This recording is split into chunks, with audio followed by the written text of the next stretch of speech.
Salve, salve! Memória afro-brasileira e música são os destaques do programa de hoje. Veja agora o que preparamos especialmente para você.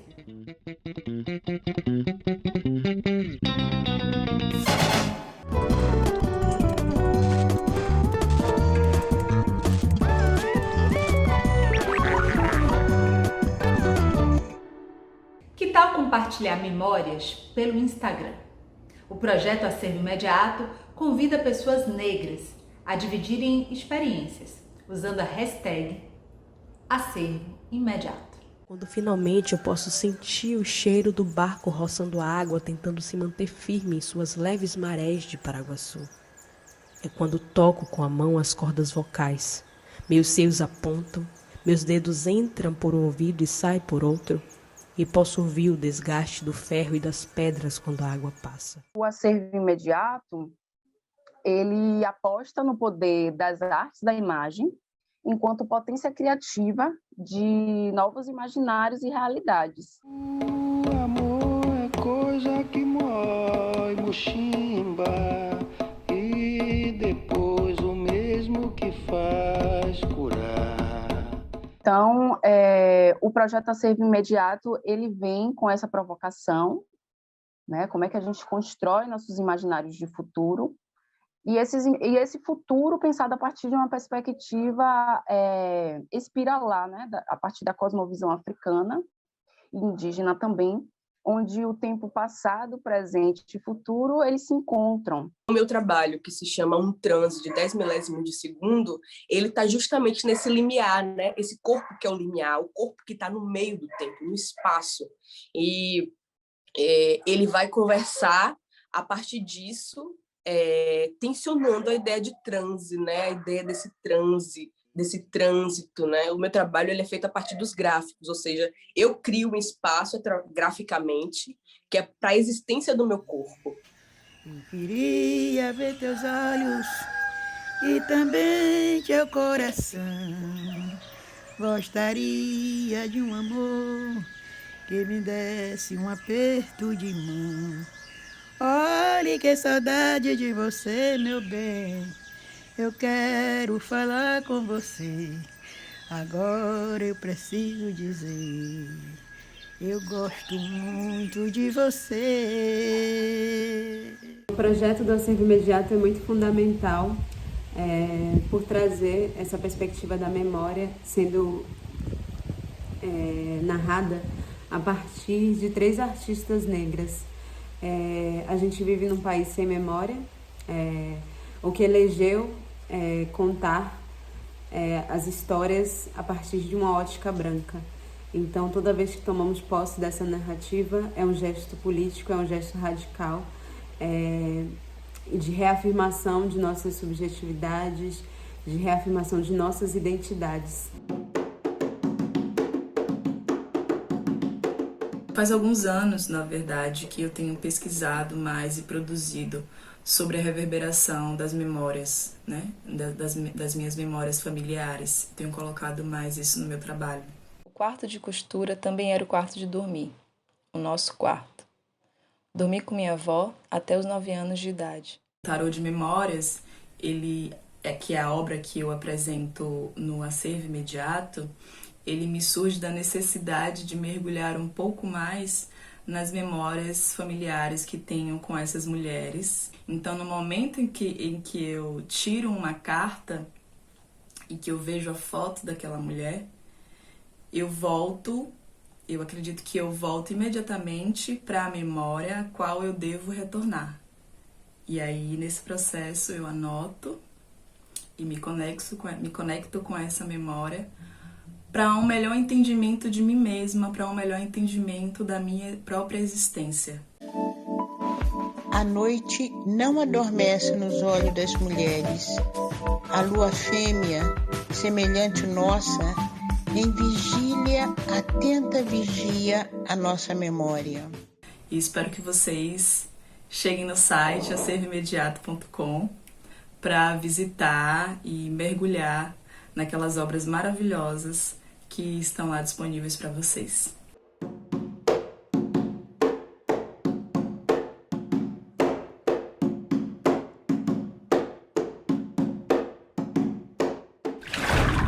Tá aí, muito bacana o projeto, vale muito a pena participar. E a gente continua aqui falando de memórias. Flávio Gomes, Lília Schwartz e Jaime Laureano escrevem e reescrevem a história de 550 personagens que marcaram o Brasil no livro Enciclopédia Negra. Novos cenários para a historiografia negra brasileira. Reparação histórica, hein, Jaime? A gente queria buscar, dentro da complexidade da história do povo negro no Brasil, biografados que não teriam tão facilmente o conhecimento público. Então a gente foi buscar desde, por exemplo, uma mulher que lutou pela alforria dos seus filhos, ou então um homem que criou a primeira escola para pessoas negras, ou o primeiro fotógrafo de pessoas negras. A gente queria mostrar a complexidade, não queria também só mostrar quilombos, líderes de revoltas, líderes religiosos. Nós também queríamos que existisse uma paridade de gênero e sexo. Por exemplo, nós mostramos histórias de vida de pessoas que foram presas pela visitação do Santo Ofício por não professarem uma opção de gênero. Então temos o caso da Chica Maniconga, então Francisco Manicongo. A Chica foi presa pela Inquisição por se vestir de mulher.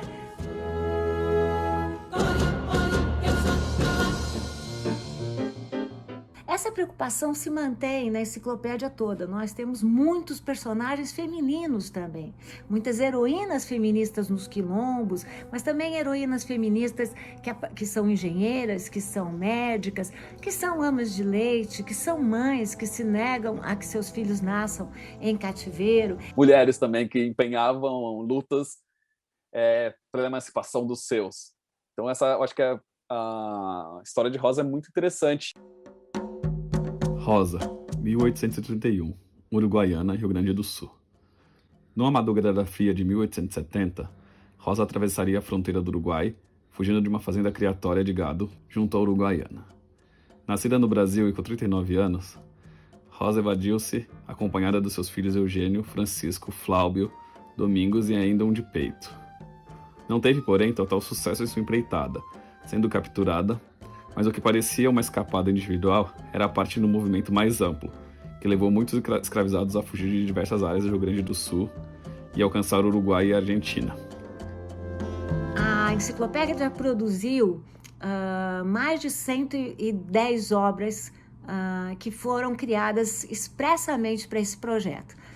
Todas essas obras foram produzidas por artistas negros, negras e negres, pensando nos artistas trans que tomaram parte também desse projeto. Fiquei conversando com os artistas e as artistas e vendo a história pessoal de cada um, a poética de cada um, a pesquisa de cada um, e fui colocando junto a isso, preenchendo a lacuna entre artista e biografado, como que essa conexão se daria. Porque a ideia era que a primeira conexão que se tem entre verbete e quem vai ser retratado é do próprio artista. E a descoberta desses personagens foi sensacional. Nós vasculhamos teses, dissertações, nós nos valemos muito, nos utilizamos muito da excelente historiografia da escravidão que nós temos no Brasil, que é reconhecida também internacionalmente. Mas também tem muito material inédito, feito a partir de pesquisa em arquivos, registros paroquiais, em obituários, mas também em jornais, em revistas. Eu acredito que a Enciclopédia Negra tem um papel muito relevante para a memória, para a nossa memória, para a memória brasileira. O que ela faz é dar alma, dar corpo e muitas vezes dar retrato para esses personagens que foram durante muito tempo silenciados, apagados ou borrados da nossa história.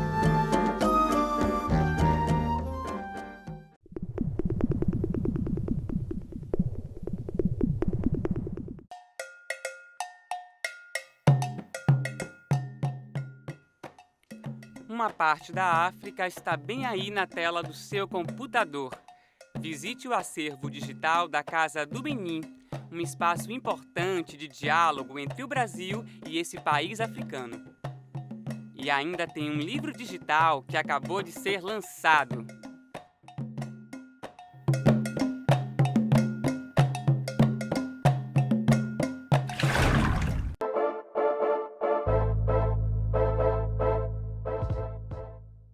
muita música para você no projeto Aceurim. Ritmos variados com mais de 17 atrações musicais. É festa que só termina na semana que vem. Mas cuidado com o trabalho, hein? Se chegar em um mesmo momento, mas não se entregue, sofrimento, a fraqueza. Confiando em Jah. Espere com fé, tenha paciência, põe em prática sua fortaleza. Eu vou contar uma história que você vai se amarrar. Menino do lixão que adora apontar. Para os pequenos, muita diversão e educação. O musical O Fabuloso Lixão fala de questões ligadas ao meio ambiente. Alegria e cidadania para a nossa criançada. Xeleco, uma história vai contar. Xeleco, o Xeleco vai chegar. Xeleco, sim, Dona Cheirosa chegou. E a gente vai agora para aquele rapidíssimo intervalo. Só o tempo de você beber uma água, se hidratar, esticar as perninhas e daqui a pouquinho a gente volta com muito mais Soterópolis. Até já!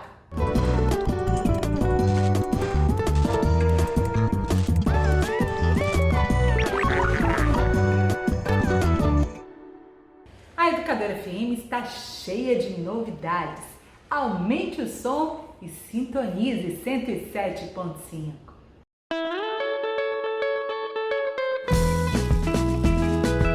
Com 43 anos de história levando boa música e conteúdos únicos para a população, a Rádio Educadora celebra uma nova fase. Além de um novo projeto de espaço físico nas instalações e nos estúdios e a chegada de transmissores de muito mais alcance, a sua 107.5 está repleta de novidades na programação. Uma delas é o Toca Aí, agora com 2 edições, de segunda a sexta, 1h e 8h, em que você pode pedir músicas pelo WhatsApp da Rádio Educadora. Anote o número 71999641908.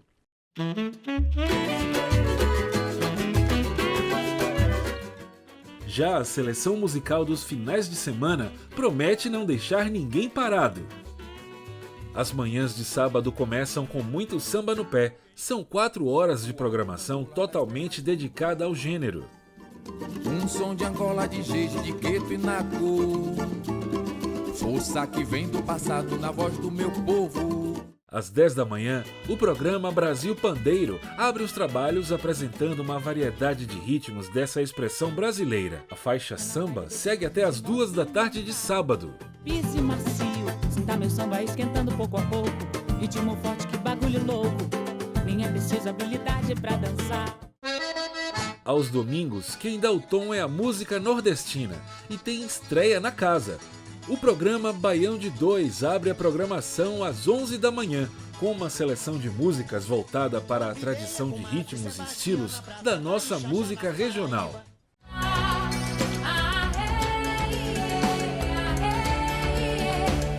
Logo em seguida, e de cara nova, entra no ar ao meio-dia Forró para Todos, um programa dedicado à musicalidade das festas juninas. Faz tempo que eu não te vejo, ai que saudade. A música latino-americana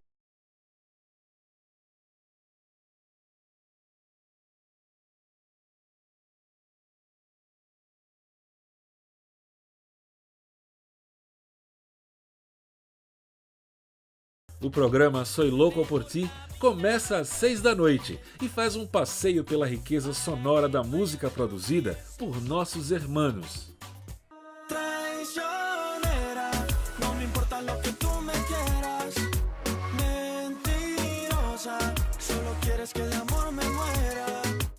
Você abusou de mim e chamou de feio. Eu não sou legal. Para os notívagos, a novidade fica com a faixa Mixtape. A cada final de semana, uma festa é convidada a colocar o melhor das playlists que fervem as pistas. A primeira edição ficou por conta da turma do Baile Esquema Novo. São várias as maneiras de você ouvir a Rádio Educadora. Sintonize 107.5 no seu rádio. Acesse www.irdeb.ba.gov.br/educadora online ou baixe no seu celular o aplicativo Educadora Play. No azul de Jezebel, no céu de Calcutá, feliz constelação. É luz no corpo dela e tricolor colar. As de Maracatu, no azul de Zanzibar, ali meu coração subiu no gozo dela, a mina aperta a minha. E no meio da pandemia, uma família criou um jogo bem interessante. Melaninas Sapiência. A bruma leve das paixões que vem de dentro. Tu vem chegando pra brincar no meu quintal. No teu cavalo peito, no cabelo ao vento. E o sol quarando nossas roupas do varal. Como envolver as crianças com a ludicidade, com a brincadeira, em um contexto de pandemia, todo mundo dentro de casa. Bom, esse foi o desafio enfrentado por muitas famílias, mas a Claudenice e o Caetano conseguiram se sair aí muito bem com essa experiência. Conta pra gente. Claudenice, você é enfermeira da linha de frente de Covid-19, ficou afastada das crianças, teve esse desafio emocional, mas vocês conseguiram resolver de uma maneira muito criativa. Queria que você nos contasse um pouco desse comecinho do projeto que culmina aí no Melaninas Sapiência.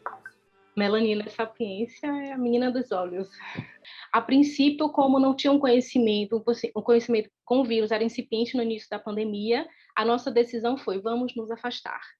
E aí aproveitamos o momento para que elas pudessem conviver um pouco mais com o avô do interior, que é idoso, 75 anos.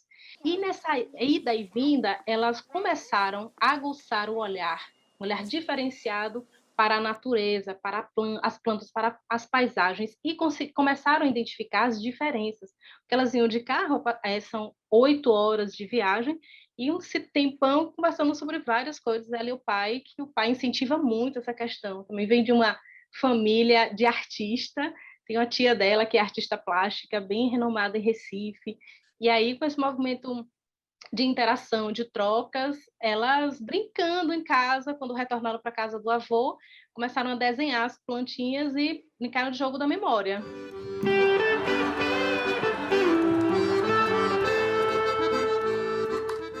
A gente viu aquilo e disse, tenho que transformar, tenho que multiplicar isso aí, passar para, de repente, para outras pessoas também, né?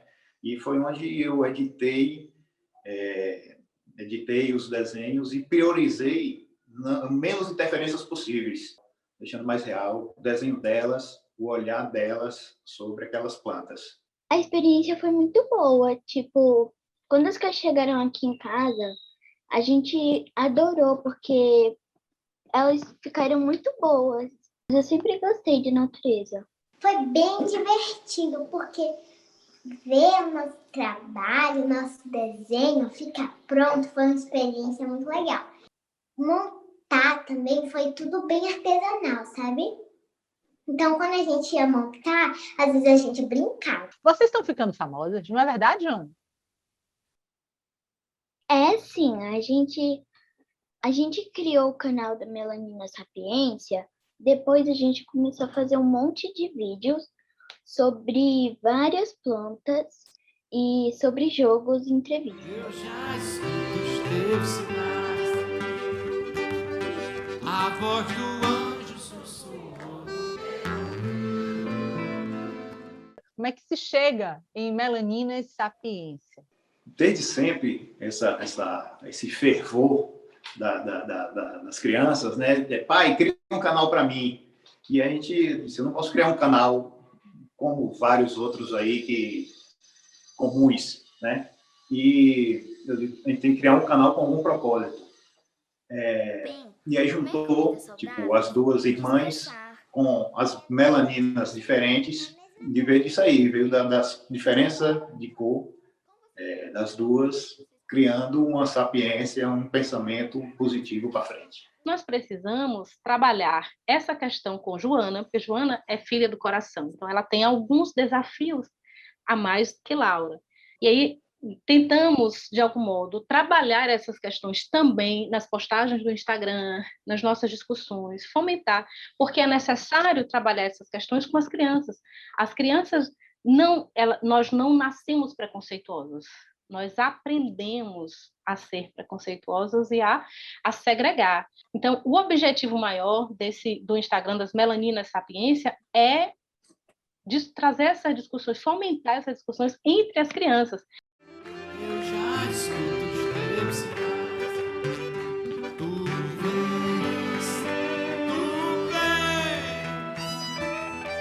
Eu já escuto os teus sinais. O paredão de som se populariza pelo Brasil tocando pagode, funk ou tecnomelody. A moçada tá presente e se amarra na aparelhagem. Paulino Paredão, e aí? Soneca Paredão, e aí? O paredão, ele é um derivado lá do Sound System jamaicano. Eu sou do interior da Bahia, você também, né? Eu me lembro muito bem, eu criança, dos principais meios de publicidade no interior eram os carros de som, né? Os eventos de paredão, a origem dele aqui no Brasil vem dos eventos de esporte, de carro de som. Você tinha os carros de som, né, de sons que eles iam para os eventos, então você tinha premiação. E aí veio um cidadão que resolveu colocar esse som no porta-mala, e desse porta-mala ele começou a colocar luzes, e dessas luzes ele, não muito satisfeito, tirou isso, botou essas caixas para o lado de fora, pegou uma ornamentação de som, e aí ele pega aquela estrutura e joga em cima de carrocinha de transporte. Ele hoje pega um caminhão, onde ele monta um paredão, onde ele aperta um botão, ganha dimensões de trio elétrico.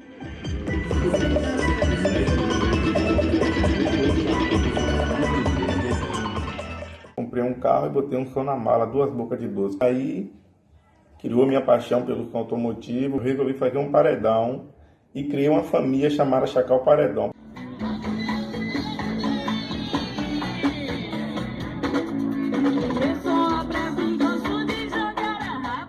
Paredão, geralmente, é aquelas carretinhas com som em cima. E som de mala é o que a gente monta na mala do carro. Geralmente, quem tem um som de mala chega, abre em qualquer lugar.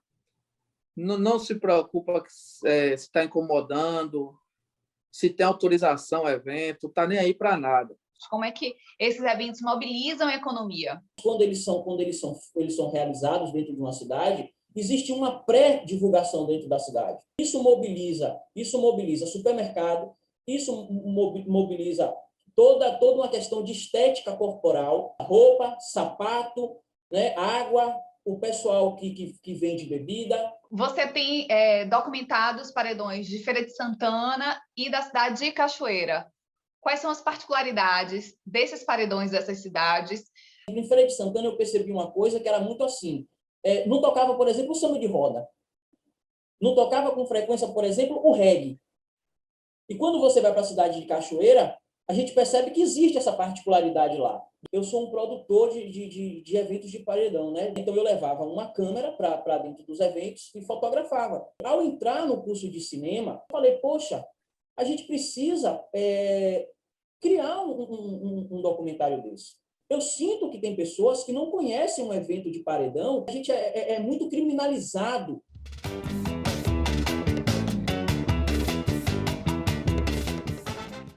Eu lembro que eu fiz a minha primeira música para divulgar o meu brigadeiro, que era a minha fonte de renda naquela época. E foi através dos paredões que me animou, né, para gravar mais músicas. Eu canto pagode baiano, que é um ritmo que ele depende dos paredões, de certa forma, para circular. É uma música que ela é feita para bater nos paredões. Os paredões, eles aparecem nos meus clipes, né? O objeto paredão, ele é utilizado esteticamente para o audiovisual. Quando você vai fazer uma composição, ela já tem o BPM do pagodão para paredão, que antigamente era mais rápido, né? Era 130 batidas por minuto. Hoje em dia, a batida do pagodão é 105. O segredo de uma música é o cantor investir na qualidade. A música tem que ter boa e o hit da música também voga muito. A batida dela voga demais. O Soneca Paredão foi o único paredão que desfilou no circuito oficial do carnaval. Viu? Rapaz, foi uma emoção muito grande. Viu? Passar ali onde fica aquelas câmeras, o prefeito em cima, o governador, o comandante-geral. Na verdade, eles olharam para o paredão e não entenderam nada.